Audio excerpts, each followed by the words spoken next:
This is a Film Stories original podcast. We made this!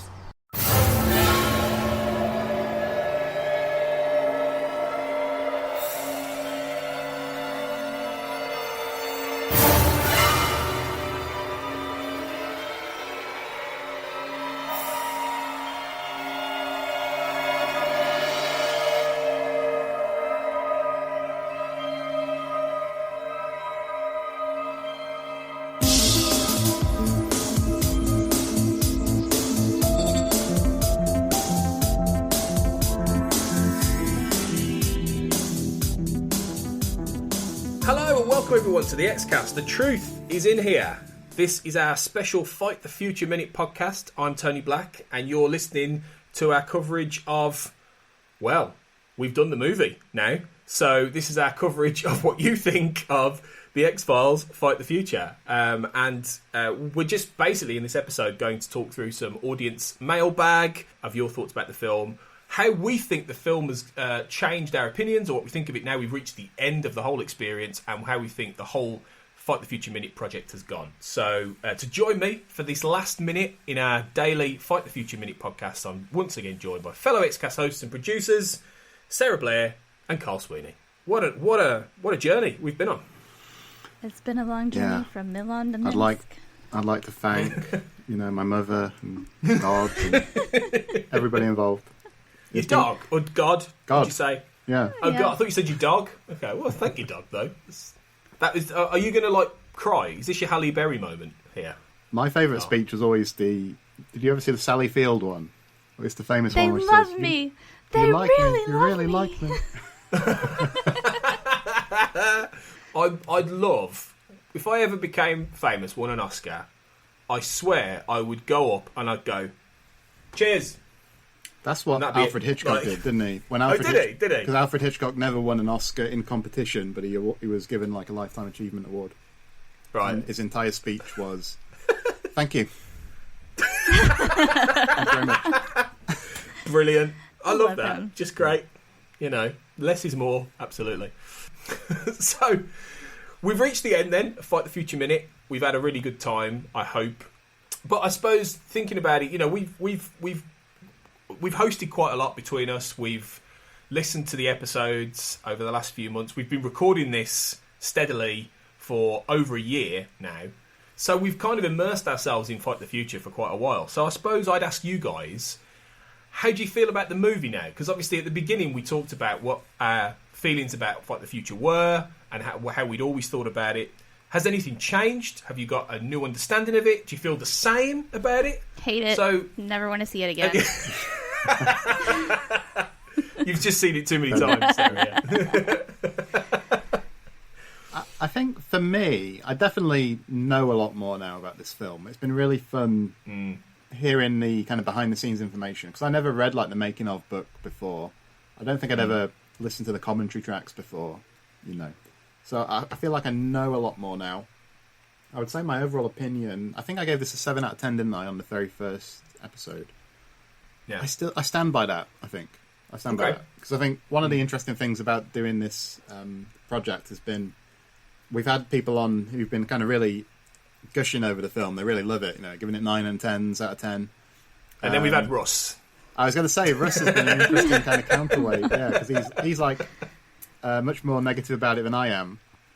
I like the film, but I can sort of see where he's coming from, and I feel definitely. I'm in between those two poles, I think he's made some valid points, to be fair, about the plotting and stuff like that. Same. But there's some really good stuff in the film too, so I can't quite throw in my lot with Russ, but I've enjoyed what he's had to say as well, and I've enjoyed the people who really love it to bits too.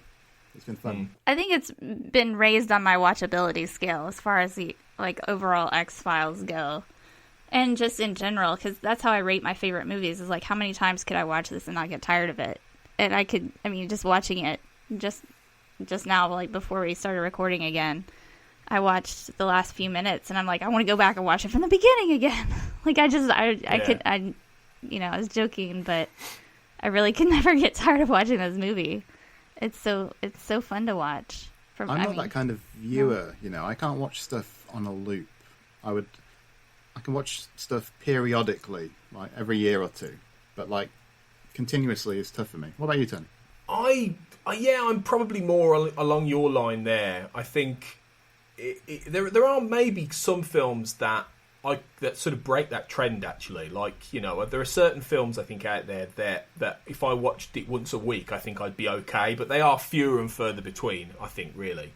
I like to watch all this other different stuff. But, yeah, I mean, the great thing about Fight the Future is even if you don't watch it, like, all the time, it never really depreciates. I mean, I still think... I think I gave it like an 8, I think, out of 10, something like that. And, I'd say the same. I'd say it still feels like a really quality piece of cinema in terms of, I think I said at the very beginning, trying to make a movie adaptation of any TV show is tough. Trying to do that when you're in the middle of the show itself, and you're going to be moving to a whole new location, and I know they didn't necessarily imagine they'd do another like 5 seasons or more or whatever. I think they thought probably they'd do 2 more and finish at 7 by that point. But when you're still doing it and you're having to flow into other plot lines, I think it's the best example of how to do it. There aren't many others out there that actually do this. I think Fight the Future is a bit of an anomaly. There are very few movies happen in the middle of a TV show's run. I can't think of another one off the top of my head. Batman, 1966.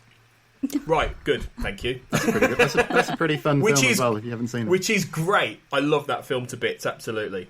But this obviously has more in terms of narrative through line and, a little bit more complexity and spectacle. Although, no, you can't beat. You just can't get rid of a bomb. That's I don't genius. think anyone's going to... That spectacle. Wouldn't it be great if we just had Mulder and Scully, and or if a cigarette-smoking man just walked up to strike hold at the end and it was like, pow, bam, yeah, smash.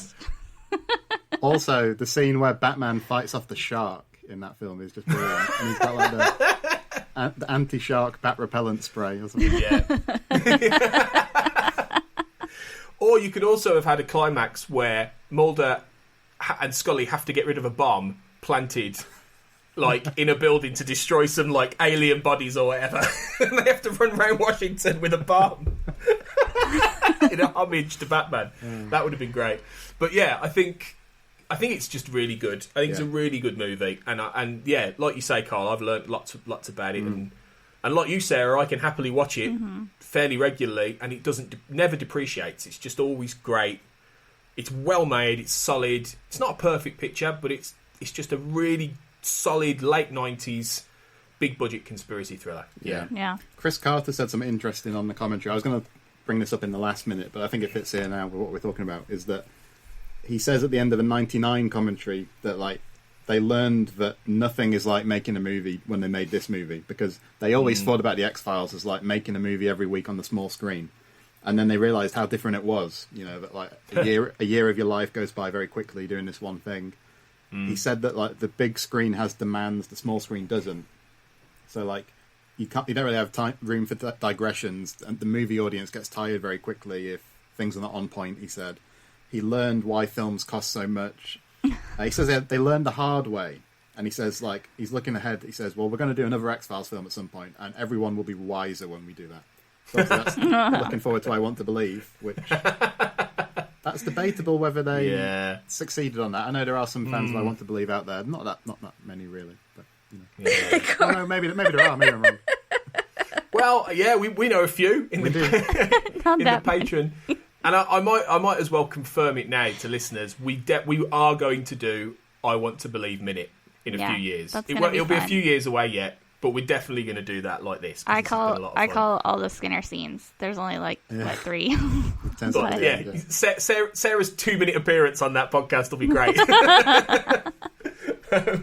But yeah, I know Kurt North will want to do Sarah Jane Redmond's cameo. Yeah.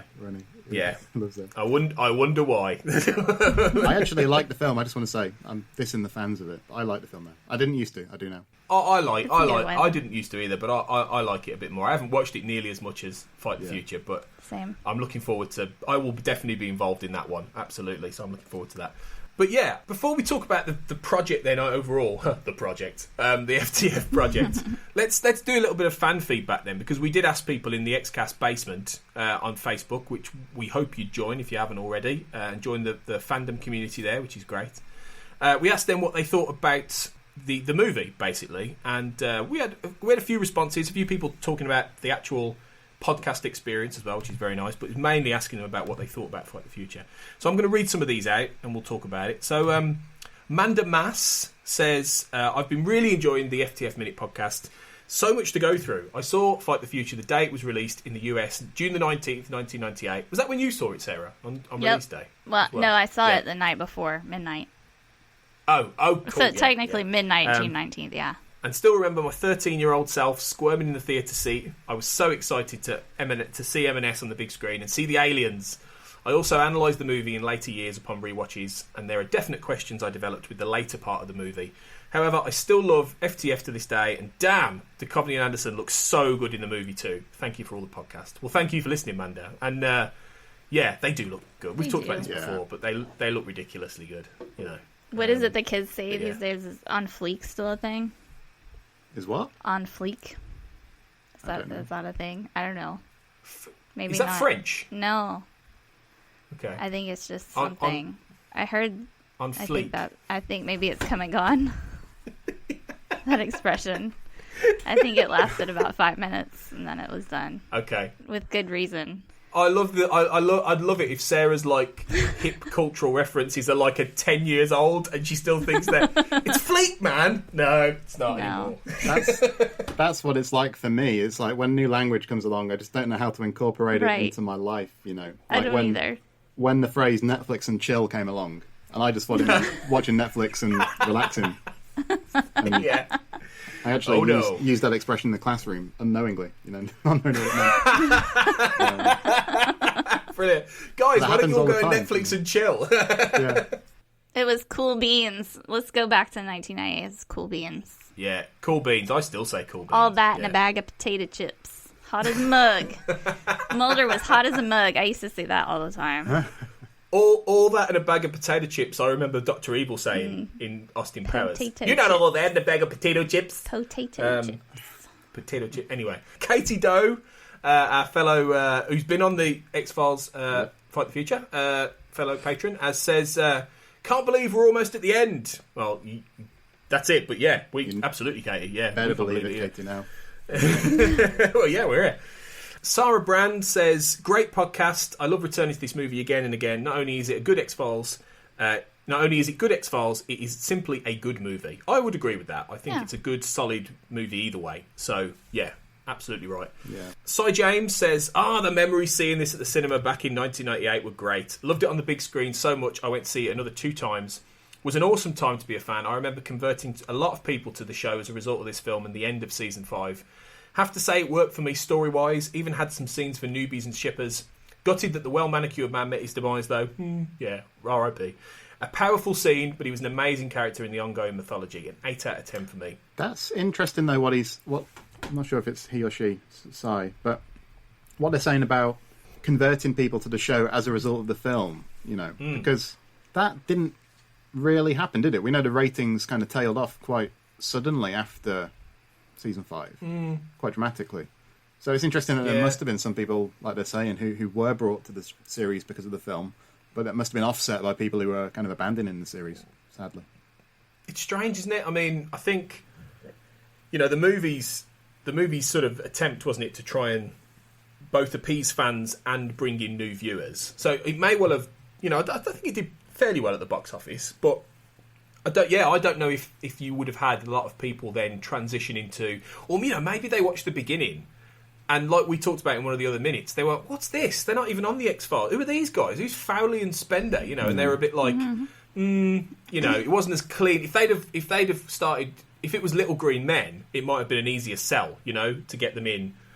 I don't know, but it is a good point. But do you think they would have? Well, no, because back then you couldn't go from the beginning and watch. Not really. Did they have the videos As in out? The episode, the beginning. Season 6. The beginning, the episode, Yeah, in season 6. But I mean, like, you couldn't watch from, you know, it's not like now where if you saw the movie first, you could go back to watch all of them. Oh, yeah. You would just be stuck with moving forward. But I can't remember when the VHS came out. If the VHS came out, you could at least watch the pilot and some of the first couple of seasons. You know, Squeeze and Tombs, I think, were on one, and the Anasazi trilogy and all of those. But they didn't release... Not all of them. They didn't have the DVDs by then, did they? No, it's true. They didn't have the season box set. That's a good point. Yeah. See, it's not like it was harder to go back. You could see the film and be like, oh, I want to watch this show from the beginning. You just have to catch it in syndication. Yeah, that's true. And it would be all jumbled up. Obviously, if somebody was to watch Fight the Future and then we could go, go back and watch. Although, to be honest, the awful thing is, and it's not. I was with some friends recently, and we were talking about my book and the X-Files and stuff, and my wife's had this problem, unfortunately. They're struggling with getting past season 1 because it's quite old looking and dated, and some of the episodes are a little bit. And I have to keep saying, "Look, guys, please just stick with it, okay?" And it's they just the thing is, you don't need to watch every episode. I don't think. Right. I mean, if you're fans like us, you do, but.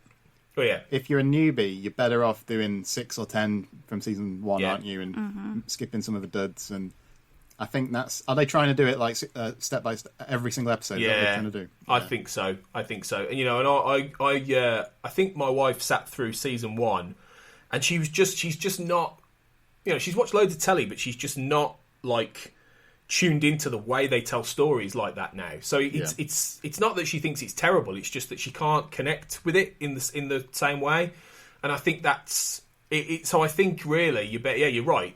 You pick out the best of that season, and maybe even season 2 as well. Pick out the best of those episodes, and then theoretically I think season 3 onwards it's a little bit more modern-ish. I don't know. It's different for everybody, but you can always go back. I'm not going to give up. You can always go back and fill in blanks. And exactly. If you do get into it, It is interesting how X-Files was kind of almost a hybrid of storytelling and television. Because you had the myth arc, which didn't necessarily... Not all shows had that through line. And then you had the standalone episodes. So it was kind of a mix. And I can't really think of any other television shows that were like that at the time. Maybe Buffy... But I don't think they were doing it in quite the same way, really. No, you had other shows that would have. I mean, that's the whole thing. The idea of the myth arc kind of did start with the X-Files, really. That terminology. There were other shows doing similar kinds of things, but it wasn't in quite the same way. So you're right. It's a different kind of style, but I will never give up. I will never give up getting people to watch this show. Natalie, I think it's to see. Apologies, Natalie, that I haven't got your name right there. It was the film which got me into the series. I'd been too young before that. Seeing the bee scene in the trailer made my 14-year-old self realise that the show was about two hot people falling in love as much as it was about science fiction. I can see Sarah practically going, oh, Natalie. The look on your face, Sarah, when I was saying that was great. Bless her. This was my perfect combo. I taped every episode onto VHS after that and watched them repeatedly. It wasn't until the revival announcement that I bought the DVDs and binged from the beginning, finally seeing the full mythology. 10 out of 10 film, it's got everything. I think the whole thing about taping them on VHS, I definitely did that. I had loads taped. Yeah. So that's a proper throwback. I was just Did talking you to used my to cut uncle. the adverts? Yeah. Did you used to stop the video to cut out the commercials, Tony? So Yeah. you could get more on one tape. Mm-hmm. And it's a shame because looking back, I was always, I wish I'd have kept those adverts. That would have been an interesting kind of nostalgia thing, My uncle said he's going to send me he's like, I've got all these boxes of VHS tapes of the X-Files. Do you want them still? I'm like, yeah, I want them. I don't know what I'm going to do with them. I have no way to watch them, but I want them. I'm not getting rid of those.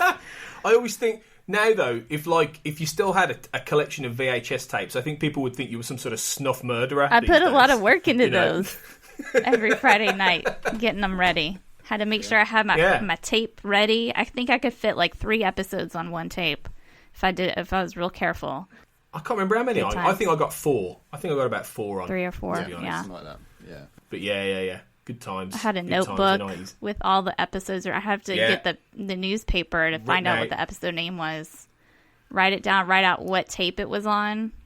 I put like X. I had to use whiteout on because it was black, and I didn't. Have, I didn't want to like put masking tape on it. I wanted it to be classy, so I put a white X. No expense spared. Andrew Levitt says, after the bombastic nature of Patient X, The Red and the Black, and The End, Fight the Future came across as disappointing to this X-File because it omits the continuity from these episodes and falls back on familiar X-Files mythology tropes in an attempt to appeal to and make sense to non-X-Files fans. Towards the end, it draws from science fiction tropes as well. That said, the film is well shot, and Duchovny and Anderson are in fine form here. It also demonstrates how to shoot X-Files in LA and make it work. Despite my qualms and preference for I Want to Believe, there we go, there's another fan, I still consider Fight the Future to be a distinguished addition to the series. I think that's a nicely measured, balanced approach to it, definitely. I think he's got a good point there.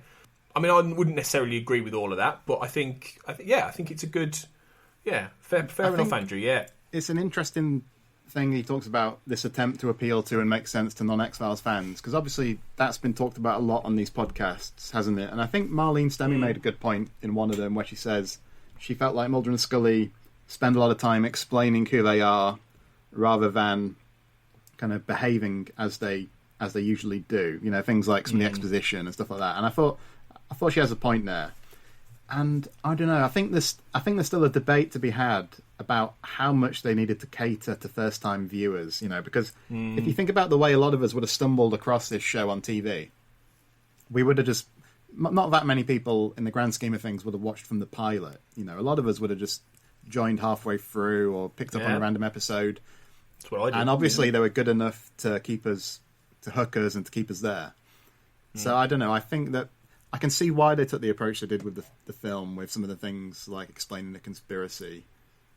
I think they could have had a little bit more confidence and just kind of did what they typically did and let the characters kind of speak for themselves and just kind of draw us into the world that way. But I don't know. I can see why the approach they favoured was what they went for.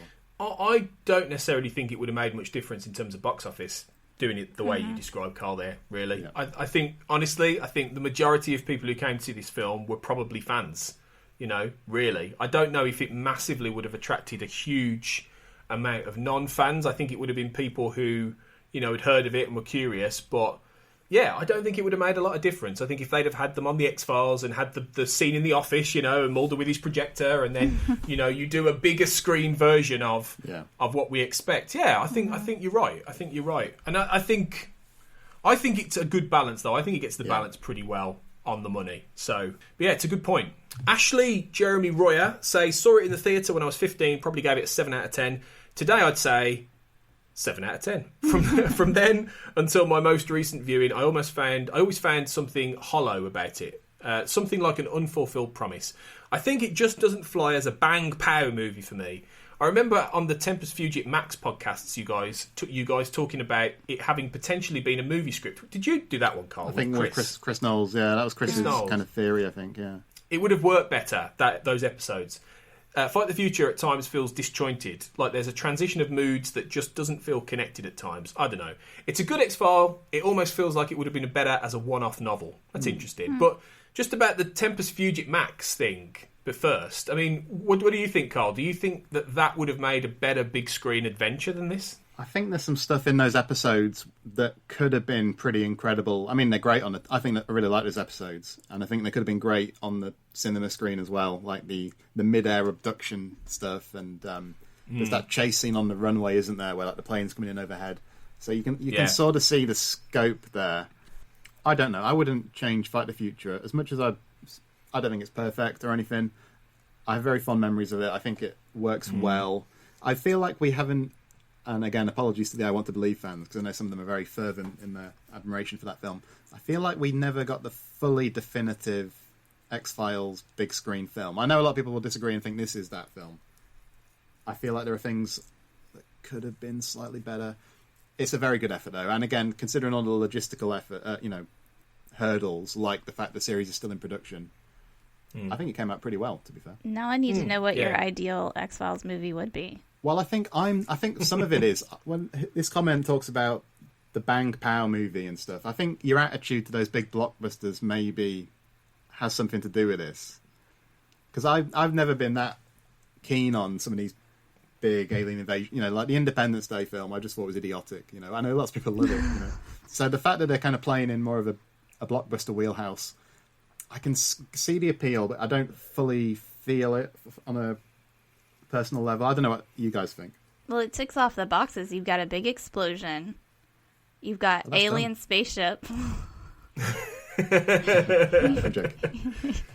You know. Do you know what would have been cool, though? Like, admittedly, if thinking about it now, right, and I know that it was pre-Blair Witch, but imagine if you'd had, like, a really sort of grounded, almost found footagey, earthy, scary X-Files movie where they are lost somewhere that, you know, that would have been really cool in its own way. It wouldn't have been a big blockbuster kind of production, but if you could have done something with that really sort of scary, grainy horror aesthetic, you know, and that's what I want to believe didn't quite manage. It was this weird hybrid of different ideas, but I still think that would have made a badass film. It would have been very different. Do you feel like it would have been better if, because I feel like Fight the Future is very, like, it's got the bright, hot Texas desert feel to it.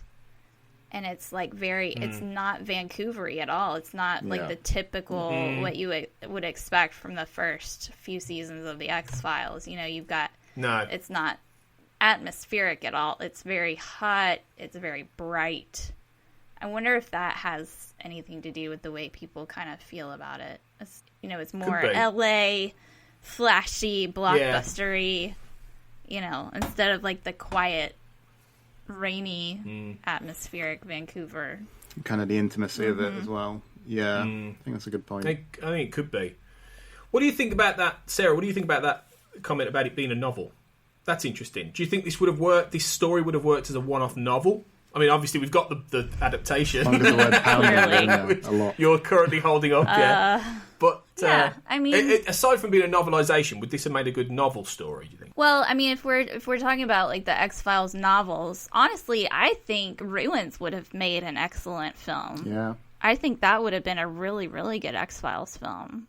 The alien, abductions. I think that could have made a really good one, because the other ones, I mean, if you got Ground Zero and they end up in the Pacific on a huge ship and all that with a nuclear explosion, that might have been somewhat cinematic, but the story was not really there. But I feel like Ruins, out of all the novelization, like, fiction novels that went along with the show, I think Ruins probably would have been the best one.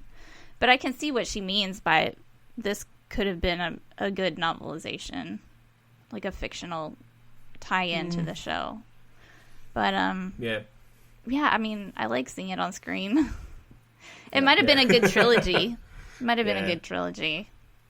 Yeah, I think part of the problem is, or not the problem, but there's always going to be a segment of the X-Files fan base that almost isn't catered to by whatever approach you take to adapt a film, isn't it? Because like, I would have loved, like, a complete kind of balls-to-the-wall horror film, you know, because I really like the horror episodes of the series. But not everyone's into that. Some people are much more into the conspiracy or just that, you know, the central character dynamics.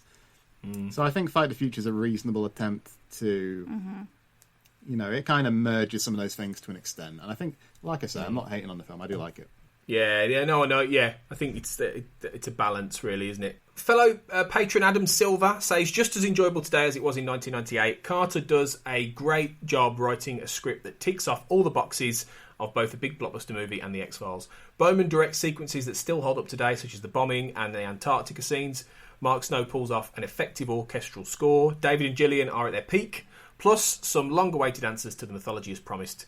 Too bad we didn't get a third movie planned to be in the same mould. Lastly, I have enjoyed the expansive coverage of the film on the podcast. Well, thanks for that, Adam. And I mean, that third movie, I mean, there was talk of it, wasn't there? There were apparently storylines. Frank Spotnitz has always been very reticent to sort of give away too much about that because they might yet, you never know. Do we trust? Do we have any faith in Chris Carter to do a film? Well, I think he knows that's never going to happen, really. I don't think that'll ever happen now, but, you know. That 2012 Invasion film, I would have loved that, though, because I know some people say, well, maybe a big alien invasion story is not really in the mould of the show and stuff, but this whole storyline is kind of built into it. And exactly. It's not like a trivial part of the series or anything. So no. I think I don't know how you would do it. I don't know how you would make, like, Mulder and Scully be the people who kind of save the day or whatever. But I think I would have loved to have seen them try. Yeah. I mean, if you want a fan fiction version of that, I wrote one, a 6-part scripted fan fiction version called The X-Files Fight the Truth. So put that into Google and you'll see what I think about that. But you know, even from my limited fan perspective, it wasn't easy to do. And when you read that, if you do read that, if anyone does bother to read that, you'll see that some of it maybe isn't really very X-Files in a way. Like, you know, and I think trying to do that would have been really, really difficult. I think it might have lost something of the... How do you really have Mulder and Scully save the world? That doesn't really feel in tune with the... You know, the only time that technically that's going to happen is in One Son and at the end, and it's really sort of depressing. Like, Mulder effectively gives up, you know? So it's like... It would have been fascinating, though, I agree. Chris Knowles, who we mentioned earlier, one of our regular contributors and somebody with a lot of knowledge of the fandom and stuff and the X-Files, he just basically says, I think Bob Goodwin put it best. It's a mistake to do a feature of a series that's still in production. So yeah, we should really tap Chris up and see what he thinks in more detail there, but he's clearly not a big fan of the whole thing. Part of me would have liked a smoother transition. Like, the series ends, maybe doesn't run quite as long as it did, and then they do some films. You know, I think that would have been easier on the people involved, definitely. And they would have been able to give their undivided focus to it. Where would you have had it end? End of 7? 5. Really? Yeah. No 6? No, Because you gotta have think, season 6.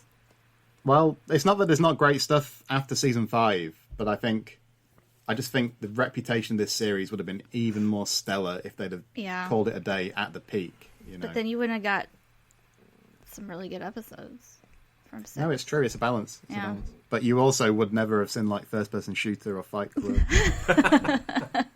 Lord of the Flies. I don't know. Part of me wouldn't change it. To be fair, Yeah. It's an interesting one to ponder. It is. I honestly don't know. I'd have to think about that more. I think it's tough.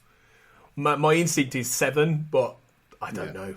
It's tough. I know Cathy would have a bone to pick with you about skipping Requiem. That would have been a good finale. And then you're like, oh no, what happens with Mulder? And then you have a big movie to get him back. I think Requiem would have had to have been slightly different, Yeah. to be honest. If it was the final episode and they didn't know they were coming back completely, Yeah. I think you would have had to change certain things. But anyway, that's a different chat. We'll talk about that. That's a whole other podcast. We'll get there. Finally, Andy Blaker, one of our fellow patrons and who's appeared on the show many times, says, great coverage of an epic movie. Thanks, Andrew.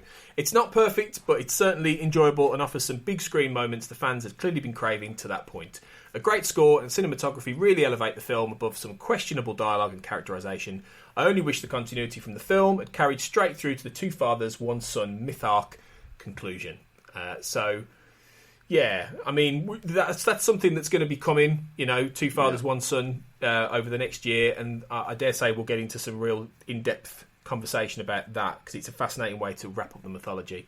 But overall, I think people's got some fairly positive memories here, and, you know, remember watching the movie, and, you know, are still enjoying the movie even now, 20-odd years later. So thank you, everyone, for your thoughts there and for contributing. Thanks for sticking with us this whole time, everybody. Well, I know. I'm amazed if they've got through the last 3 episodes with us. It's far. So, I mean, finally then, before we go, what do you guys think? How do you think it's all gone then, this whole Fight the Future Minute podcast? I mean, do you think analysing the movie in this way has been successful? Do you think that this format's really good? Or, you know, how have you felt this has gone generally?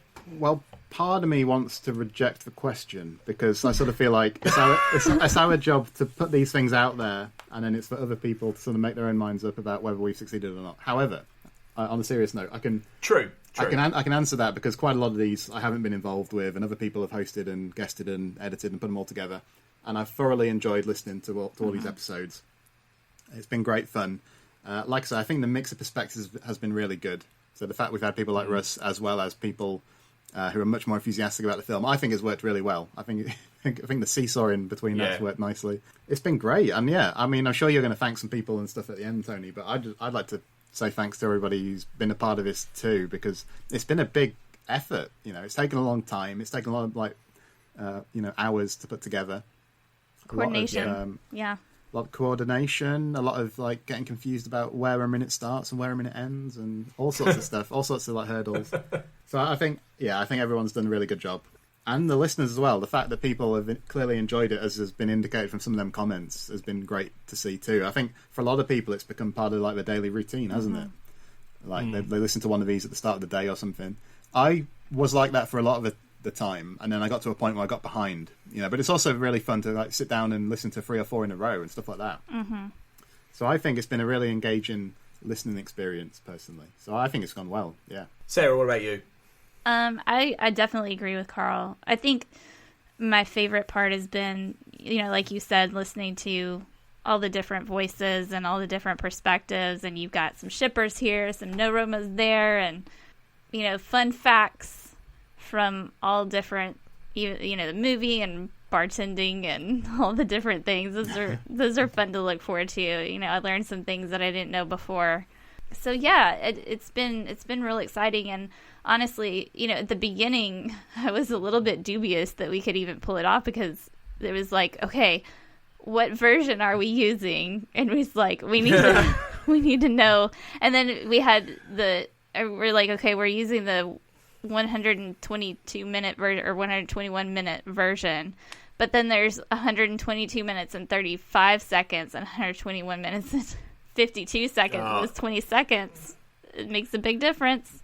So I still think we're not completely 100%. Yeah, but we pulled it off though, because I feel like there was never really a point where I listened where I felt like anybody stepped on anyone else's toes, or we got Well, there was the double minute. Well, yeah, we did have that, double minute. But and that's the great thing about having the different hosts. You talk about the same minute and hear completely different things.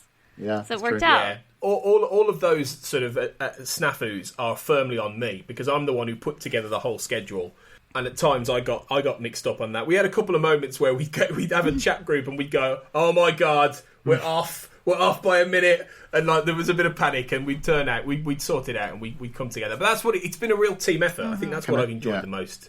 I wanted to say as well that unavoidably, this project has become kind of a document about the past year of our lives as well. It has. And you sort of see it creep into some of the episodes, don't you? Where I know, like, with some of the ones I recorded with Caredwen, where we did a bunch of episodes in a row, and then one day we're all happy and carefree, and then the next day it's very evident we're recording in the midst of the pandemic kind of intensifying, and like only one day has passed, 1 minute of the film has passed, but you sort of feel the difference. And like, we haven't been talking about the coronavirus all the time, but of course this is a film that refers to a viral pandemic and stuff, and there have been moments that are a bit uncanny and things going on in our own lives that kind of creep in too. And we talked some about some like personal protective equipment on some episodes, and that's been really interesting to listen to. And again, because we haven't recorded sequentially necessarily, it kind of comes and goes, but I feel like it has been a theme of the whole series though. It has, and it's been really interesting to listen to certain episodes. Was there not one episode where you were suggesting people should let their kids go outside, Carl, or something, and it was airing during the lockdown, and I think you messaged and went, "Oh my God, this isn't going to translate well," but it had recorded like 6 months before the virus, so there were a few points where we were a little bit like, wow. But I think what I hope actually is that it's been something that people has helped people a little bit during all this, because we've aired right at pretty much at the peak of all this, so a lot of people have been at home more and maybe listening to podcasts a little more. So hopefully having this every day since the start of May has been a little bit of a nice, if you're a big X-Files fan, has been a little bit of a nice thing to have consistently in your life in a time when everything is all up in the air. And the fact we've managed to keep it going every single day is great, and it's a real testament for how much of a real team effort this has been, and how everyone's pulled together and just got everything done on time, and it's been brilliant. Everybody involved on the project, because everyone has had some level of production involvement, whether it's just recording and sending stuff in or editing, and it's been great. It's been such a real team effort. Absolutely, no, it has, and we've bookended these episodes, haven't we? We did the first few and we've done the last few, and we've been on various episodes in between, but we couldn't have done it without all those other people, could we? Or we could, it would have taken us much longer. We wouldn't have been able to air it this year. Yeah. It's probably the Yeah. truth. And it's been fantastic having everybody else on board too. It's been brilliant. And I know I'm going to do more minute podcasts. I think definitely we're going to do I want to believe minute definitely in a few years. But I like this format, so I'm going to do more films like this, I think. But yeah, it's been great. So I want to say a massive thank you to everybody who has been involved in the production of this. Whether you've been a guest, whether you've been a host, whether you've been an editor, whether you've been all three. Thank you so much for helping us and being part of this. Obviously, that includes you guys as well. You two, Carl and Sarah. I guess I'm sure Sarah agrees, but thanks to you as well, Tony, for coming up with the idea, steering it through, and all that. Because that's no small task in and of itself, So I think a bit of mutual backpatting right now. So that's a good idea. Cheers, thank you. It's as with everything with the Xcast, it would never still be going. And we're nearly at 500 episodes, and we're going to do a special event for the 500th. And we never would have got there without everybody involved. So no way would I, knowing what I'm like and how much I change my mind, there's no way we'd have got this far, and we'd still be going in 5 years later without everybody involved. So yeah, thank you to everybody, and thank you to anyone who's listened. We've had consistently good downloads every day. I think we've had a consistent amount of people who have been listening on a daily basis. And a lot of these minute podcasts, they release like maybe 2-3 times a week, and we've gone 7 days a week for nearly 4 months. So if you've kept up with that, then kudos and thank you. That's brilliant. Good on and you. Hopefully that some of you. Yeah, and Cheers, some of you everybody. might well be listening to this way down the line, and you might have finally caught up. But wherever you are listening to it, thank you. It's great. It's been really great, and we really hope you've enjoyed listening to it as much as we've enjoyed doing it collectively. So yeah, all good things come to an end, but Fight the Future Minute's over, but the podcast certainly is not. So I announced on the episode of the end that I'm stepping down as the main showrunner, and I will still appear every now and then, and I'll be involved in some of the patron stuff. But you two and Kurt North are taking over as the new showrunners. So yeah, what kind of things do you reckon we've got coming that people are going to be able to look forward to? I think we're going to try to get things back to have Carl and Kurt and I sort of heading up most of the episodes this season to, give us a little bit of consistency. And as fun as the minute has been, Fight the Future Minute, with a bunch of different voices and hosts and all that, it's a little bit bigger of a scope. So I think we're gonna try to get it to season 6, where we have a little bit more consistent hosting, as well though as having all the great guests that we've had in the past, as many of them back as possible. And so the new Xcast will be much like the old Xcast in a lot of ways. Yeah, new boss, same as the old boss. We're shifting production to Los Angeles, leaving the gloom behind. Yeah. I think, and there's a lot of. I said earlier, I feel bad that I would end the show after season 5, maybe, but there's a lot of great stuff in season 6 that'll be fun to kind of get into, isn't there? Some real fan favourites like Triangle and Milagro, perhaps, and Field Trip, one of my personal favourites. And there's some really good stuff through the whole season, so it's going to be fun. A lot of people, I think, call season 6 of the X-Files light, which I disagree with. But I mean, there's nothing wrong with a little bit of humor. So I like it. I love seasons. I think season 6 has the most episodes that I rewatch on a regular basis. But yeah, it's a good season, so I'm looking forward to it. There's a lot of fun, and it's going to be good. I think we're. The aim roughly will be for season 6. We're going to have a little bit of a break now. We're going to do the odd episode here and there. We've got some interesting stuff coming. We've got a big 500th episode sort of celebration of the podcast itself, as well as the X-Files, that will be coming as well. We've got the patron roundtables are going to start kicking back into gear as well. We have a very exciting interview that you did, Sarah, with a few other people, with none other than Annabeth Gish, which will be available just for patrons. So if you want to go to patreon.com/thexcast You'll get those, as well as the fact I will still be around on that basis doing commentary tracks as well. I'm going to do commentary tracks with various patrons and things about episodes. So that'll be a lot of fun. So you can still catch me talking X-Files on there, hopefully once a month. Well, you could be on the main show as well from time to time, Tony, won't you? Like, I think we're planning to do Arcadia, aren't we, together, the three of us, which will be a blast. I know, absolutely, that'll be fun, you know. I think my plan is at the very least to come back and record one fun episode with you guys every season. Yeah. So I think I will definitely be on the main show at least once.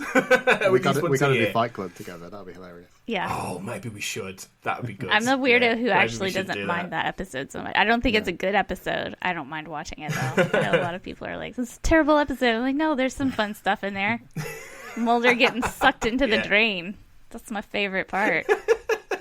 Can't go wrong with that. Maybe we should do that one. Yeah. But yeah, so we think probably season 6 will be kicking off towards the end of 2020. But it all depends on schedules. It all depends on recordings. But we'll keep you posted anyway. And yeah, there's still some fantastic stuff to come. So yeah, we hope you'll join us for all that.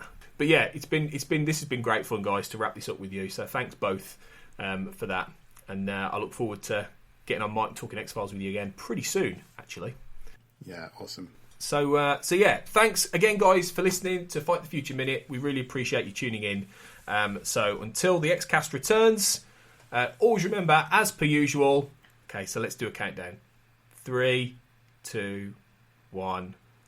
Trust no one. No one. Let's do that again. Let's do that again. Right, we'll get this right. 3, 2, 1. Trust no one. Elsewhere on We Made This. Between the notes. Just as a little bit of an extra about the football stuff, the particularly The Great Escape has been played by who used to be known as the Pucker Pies England Band. Is there anything more English than that? Well, exactly. Because they're a brass band that started in 1996 and they were sponsored by Pucker Pies from 2006 until 2014. Without a mouse. Do you remember the Manchester gig when Kylie Minogue was really, really ill and only did like 6 or 8 songs and then said, "I'm sorry, I can't carry on," and then they rescheduled it? They had a specific t-shirt for that one gig, so I bought 4 and made a lot of money off that. Alright. It all went to Japan. Really? Obsessive Japanese Kylie fans. Wow. Everywhere I sold them. I paid 20 quid for the t-shirt and they went for like 50 or 60 quid when I flogged them. And yeah, some Japanese folk have got those t-shirts because I sent them. Well done. You've done your scalping now. You're part of the problem, Mark. I only did it once. The Movie Palace. Yeah, quite a few people have said that to me about Psycho. You know, I'd heard about the shower scene, but I still love the film. You know, so that's great to hear. And of course, both of us have had this experience now of fairly recent viewings of Psycho, followed up, I think, with viewings of this 2012 biopic. What were your general thoughts on this film? Was this a rewatch for you, or were you watching this for the first time for this recording? This was a first time viewing, and I'm so glad I watched Psycho before I watched this because it definitely made the experience watching the film a lot better, I think, than if I had not seen it. Check out all of these shows and more on the We Made This podcast network.